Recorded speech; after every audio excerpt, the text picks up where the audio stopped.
Hi guys, Realme 8 bro ஒன்று courier வந்த mobile. அதாவது ஸ்ட்ரிப்பு கட்டாக இருக்குது, ஆனால் டிஸ்பிளே வந்து நல்லா இருக்குன்னு எனக்கு டவுட்டாக இருக்குது. சரி பண்ண முடியுமான்னு பாருங்கன்னு சொல்லி கொரியர் வந்தது. ஸோ நீங்கள் பார்த்தா தெரியும், ஸ்ட்ரிப் அங்கே கட்டாக இருக்குது. புது ஸ்ட்ரிப் எடுத்து வச்சுருக்கேன். ஸோ அந்த ஸ்ட்ரிப் அதில் ஃபிக்ஸ் பண்ணி ஒர்க் ஆகுமா அப்படின்னு செக் பண்ணிடலாம். ஓகே, இதுக்கு சார்ஜ் வந்து 2500 வாங்கியிருக்கோம். க்ளீன் பண்ணியாச்சு. புது ஸ்ட்ரிப்பு, பழைய ஸ்ட்ரிப்பை நான் ஆல்ரெடி கழட்டி பிரித்து எடுத்து வச்சுருக்கேன். நீங்கள் பார்த்தாலே தெரியும்.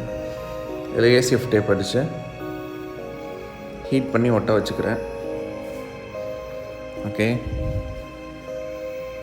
இப்போது அந்த டிஸ்பிளேவை அதில் ஸ்கோப்பில் பார்த்து அலைன்மெண்ட் பண்ணிக்கிறேன். கரெக்டாக பஞ்ச் பண்ணுற மாதிரி சர்க்கியூட்ஸ் எல்லாம் கரெக்டாக கனெக்ட் ஆகணும் இல்லையா?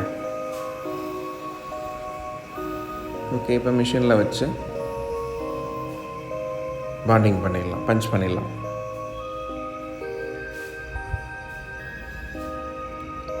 Okay, actually Realme 8 bro mobile என்கிட்ட செக்கிங் இல்லாதனால பக்கத்தில் ஒரு ஓப்போ இருக்குது பாருங்கள், அதை போட்டு தான் செக் பண்ணணும் என்னால்.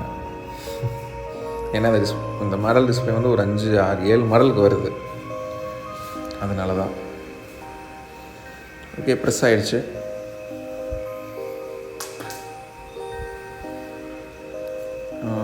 ஓகே, கீழே டச் ஸ்க்ரீன் ஒர்க் ஆகணும் இல்லையா? டச் ஸ்க்ரீன் சர்க்கியூட்டையும் ப்ரெஸ் பண்ணிடலாம். ஓகே, ப்ரெஸ் ஆகிடுச்சு. இப்போ ஸ்ட்ரிப்பை மடக்கி, இது ஆக்சுவலி கொரியரில் டிஸ்பிளே மட்டும்தான் வந்தது. ஸோ கஸ்டமருக்கு டவுட்டாக இருக்கக்கூடாதுன்னு மார்க் பண்ணலான்ட்டு இருந்தேன். பட் ஆனால் டிஸ்பிளே கார்னரில் உடஞ்சிருக்கும் பார்த்தீங்களா, அதுதான் உங்கள் அடையாளம். ஓகே, டேப் அடிச்சிடலாம்.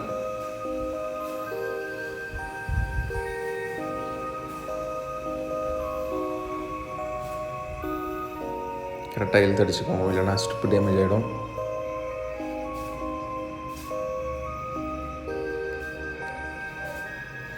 ரியல்மி 8 ப்ரோ இப்போதைக்கு எங்கிட்ட செக் பண்ணுறதுக்கு மொபைல் இல்லாதனால நான் சொன்னேன் இல்லைங்களா உடஞ்சிருக்குன்னு. ஸோ இந்த வீடியோவை அவங்களுக்கு அனுப்பணும்ல, அதனால் அந்த உடஞ்ச அடையாளத்தை காட்டுறேன். அதனால் அந்த ஓப்போவில் போட்டு செக் பண்ணுறேன்.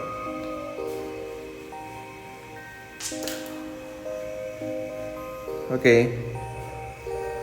டிஸ்பிளே வந்துடுச்சு. நீங்கள் நினைக்கலாம், என்னடா அது ஒரு மாதிரி ப்ளூ கலரில் வந்துட்டு வருதுன்னு. மாடலில் மாற்றி போட்டுக்கனால அப்படி வருது. பட் அதோட மொபைலில் போட்டால் கரெக்டாக தான் இருக்கும். டச் ஸ்க்ரீனும் கரெக்டாக இருக்காது.